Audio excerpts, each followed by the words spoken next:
Assalamualaikum warahmatullahi wabarakatuh. Kembali lagi dengan saya Andi Muhammad Nur Rahman Kisas.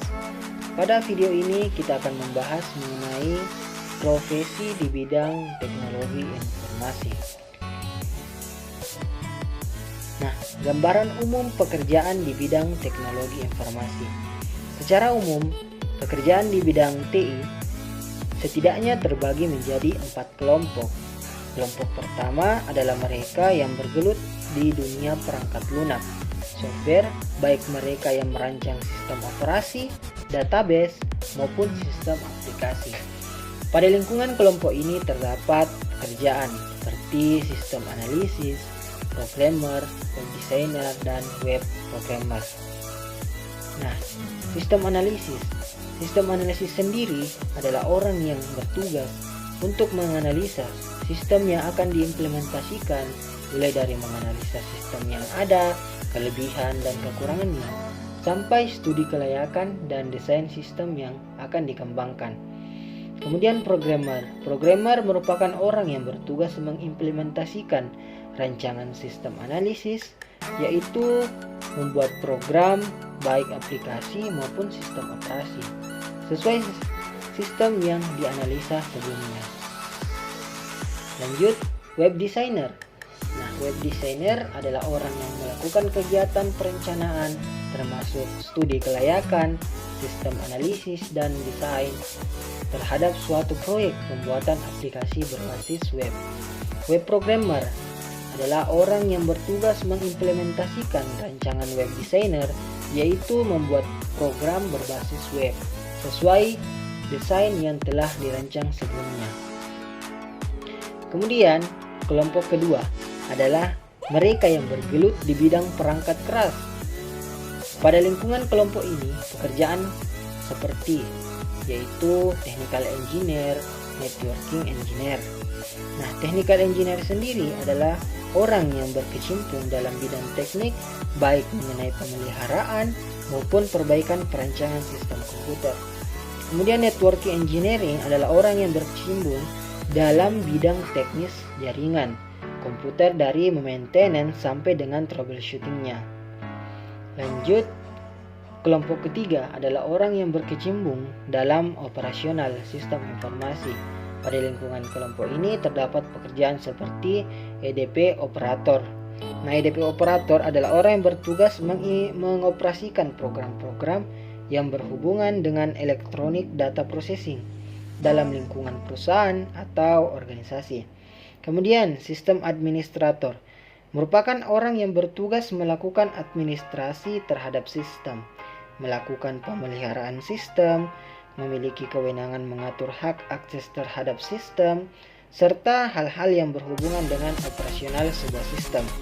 Kemudian, MIS Director merupakan orang yang mewakili wewenang paling tinggi terhadap sebuah sistem informasi, melakukan manajemen terhadap sistem tersebut secara keseluruhan, baik perangkat keras, perangkat lunak, maupun sumber daya manusia.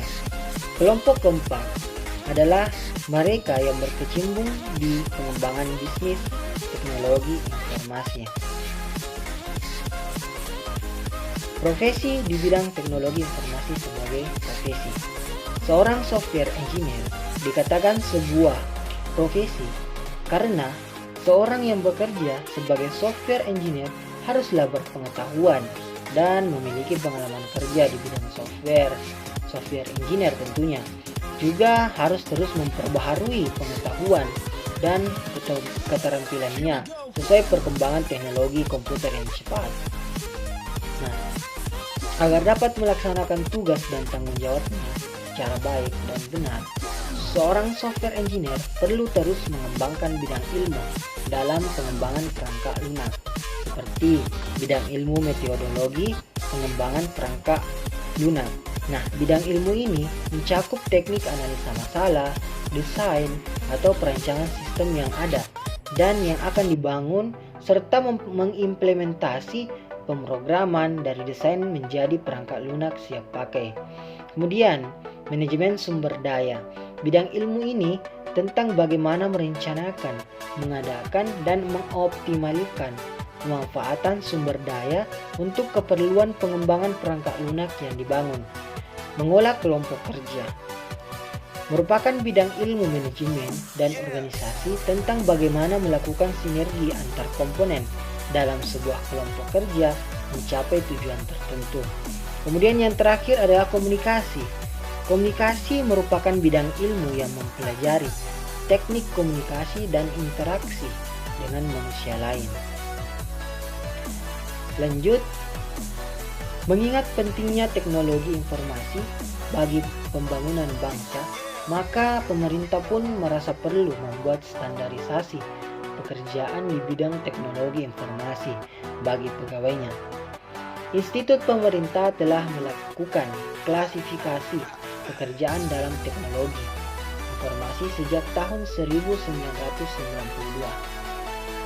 Peranata komputer adalah pegawai negeri sipil yang diberi tugas, wewenang, serta tanggung jawab, serta hak yang membuat, merawat, dan mengembangkan sistem dan atau program pengolahan dengan komputer. Nah, selanjutnya standarisasi profesi menurut SRIC PS Search. Kriteria menjadi pertimbangan dalam pengembangan klasifikasi job adalah yang pertama yaitu cross country, cross enterprise, applicability, yaitu bahwa job yang diidentifikasi tersebut harus relevan dengan kondisi region dan setiap negara region tersebut serta memiliki kesamaan pemahaman atas fungsi setiap pekerjaan. Kemudian function oriented bukan title oriented. Nah, klasifikasi pekerjaan berorientasi pada fungsi yang berarti bahwa gelar atau titel yang diberikan dapat saja berbeda, tetapi yang penting fungsi yang diberikan pada pekerjaan tersebut sama. Nah, yang ketiga testable atau certifiable.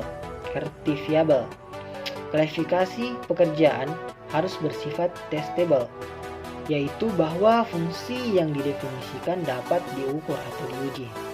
Kemudian applicable, yaitu fungsi yang didefinisikan harus dapat diterapkan pada mayoritas profesional TI pada region masing-masing. Kemudian standarisasi profesi menurut SRIC SC Search. Pekerjaan spesialis menurut Search terdiri atas data communication, database, security, quality asuransi, IS audit, system software support, distributed system, system integration. Mungkin cukup sekian yang saya dapat sampaikan. Jangan lupa like and share. Thank you for watching.